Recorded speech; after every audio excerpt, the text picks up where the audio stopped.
Baik, saya di sini akan mempresentasikan hasil dari kerja saya, yaitu pada ekstraksi cairan superkritis.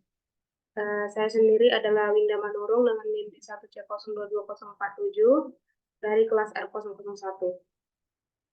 Nah, yang pertama saya akan menyajikan ekstraksi fluida superkritis, yaitu definisinya.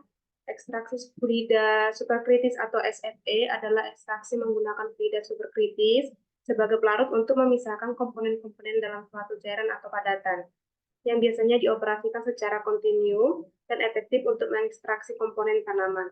Nah, dalam proses ini, fluida superkritis yang bertindak sebagai pelarut memiliki tekanan dan suhu di dekat atau di atas titik kritis dengan tujuan untuk meningkatkan penetrasi ke dalam sel tumbuhan.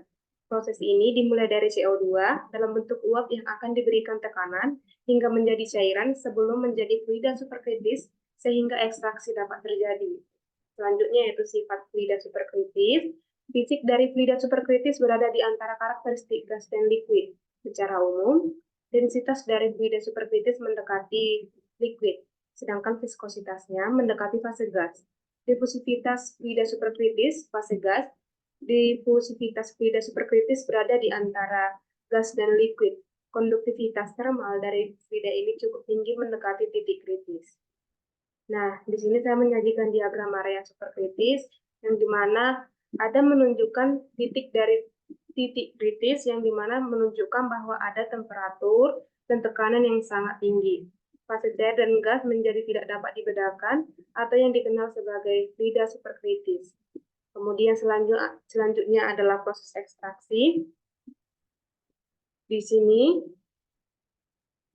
ada bagian-bagian yang akan saya jelaskan. Bagian pertama yaitu ruang ekstraktor diisi dengan rami tanah. Yang kedua yaitu pompa memaksa karbon dioksida bertekanan pada suhu optimal dan dalam keadaan cair superkritis atau SCCO2 ke dalam ruang ekstraktor. Yang ketiga, bagian ketiga yaitu karbon dioksida superkritis bertindak sebagai pelarut pada bahan tanaman, melarutkan senyawa yang diinginkan yang dikandungnya. Yang keempat, ada CO2 membawa partikel minyak nabati melewati katup pelepas tekanan ke dalam pemisah. Yang kelima, di pemisah, tekanan lebih rendah dan karbon dioksida terpisah dari minyak nabati. Yang keenam, karbon dioksida dipisahkan dari minyak dan didaur ulang ke dalam tangki CO2 untuk digunakan kembali dalam sistem loop tertutup. Yang ketujuh, lilin minyak nabati dan resin turun di pemisah tempat mereka ditangkap dalam wadah pengumpul. Yang kedelapan, zat yang dihasilkan diproses lebih lanjut dalam produk yang diproses bebas dari bahan apapun. Nah, selanjutnya adalah saya sajikan ada 3 contoh dari beberapa jurnal, yaitu contoh dari ekstraksi cairan superkritis dari biji beri atau komposisi kimia dan aktivitas antioksidan yang pertama. Yang kedua, ada pemulihan minyak dalam biji rosehip dari produk limbah tanaman dengan menggunakan ekstraksi CO2 superkritis. Yang ketiga, ada optimasi ekstraksi karbon dioksida superkritis Watchstone, laut atau Hippopoae tamnoides L, minyak menggunakan metodologi respon permukaan. Nah, di sini yang pada jurnal pertama, hasil SFE biji beri, saya ada sajikan dua diagram, yaitu yang pada bagian kiri, hasil ekstraksi atau persen B per B minyak biji Goldberry, Blackcurrant, dan Bilberry dengan SFE pada suhu yang berbeda dan dengan ekstraksi heksana. Hasil adalah nilai rata-rata kurang lebih standar deviasi dari ekstraksi rangkap 3.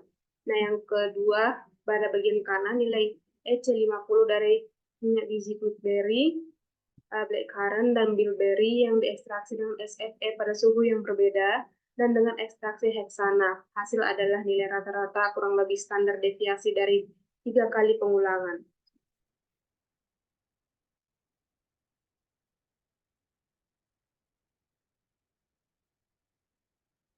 Nah, hasilnya yaitu hasil ekstraksi yang lebih tinggi diperoleh dengan ekstraksi pelarut daripada SFE. Minyak yang diekstraksi dari biji Goldberry, Bilberry, dan Blackcurrant merupakan sumber pulpa yang sangat baik.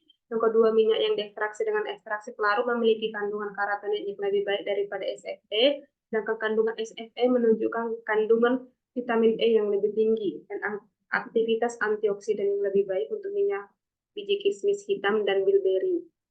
Yang ketiga, C50 yang lebih rendah dari minyak biji kismis hitam kemungkinan berkolerasi dengan kandungan antioksidannya yang tinggi.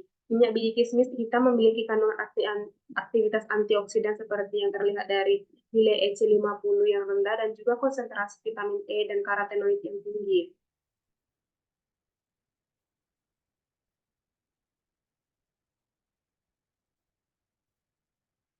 Selanjutnya adalah hasil SFT biji rosehip. Sini ada saya sajikan gambar, bisa dilihat. Hasilnya yaitu satu, ekstraksi karbon dioksida superkritis dapat efektif dalam mendapatkan minyak dari biji-bijian buah rosehip. Yang kedua, konten fosfor pada minyak yang dihasilkan dengan menggunakan superkritikal CO2 sangat signifikan dibandingkan dengan metode ekstraksi yang lainnya. Yang ketiga, penggunaan ekstraksi karbon dioksida superkritis dapat menghasilkan minyak dengan kandungan gamma linolen yang tinggi yang bermanfaat untuk kesehatan. Yang selanjutnya ada hasil SFE Butron Laut. Disajikan juga tabel yang berisi dengan kondisi ekstraksi dan nilai optimal. Nah, hasilnya itu kondisi optimal untuk ekstraksi minyak Butron adalah yang pertama ada tekanan pada 300 bar atau setara dengan 330 MPa, yang kedua suhu 40 derajat Celcius, yang ketiga laju aliran. Kondisi ini menghasilkan hasil ekstraksi minyak yang tinggi, menjadikan proses ini efisien dan layak untuk aplikasi industri. Studi ini juga mendemonstrasikan potensi ekstraksi CO2 superkritis untuk memulihkan senyawa bioaktif berharga dari minyak Butron. Selanjutnya, pada bagian akhir saya menyajikan kelebihan dan kekurangan dari ekstraksi fluida superkritis. Kelebihannya yaitu satu, waktu ekstraksi yang tinggi dan selektivitas yang tinggi. Yang kedua, pelarut yang digunakan mudah didaur ulang pada umumnya. Yang ketiga, pelarut bersifat tidak reaktif atau inert, tidak mudah terbakar, daya larut yang tinggi dan mudah dipisahkan dari produk akhir. Yang keempat, tidak beracun. Nah, kekurangannya yaitu ekstraksi komponen polar sangat dibatasi oleh kekuatan pelarut CO2. Yang kedua, sebenarnya sulit untuk sampel cari karena sulit di dalam penanganan dua fase di bawah tekanan yang digunakan. Yang ketiga, memerlukan validasi metode karena setiap ekstrak memiliki kondisi yang berbeda-beda. Berikut adalah daftar pustaka dari ketiga jurnal yang sudah saya ambil sebagai contoh.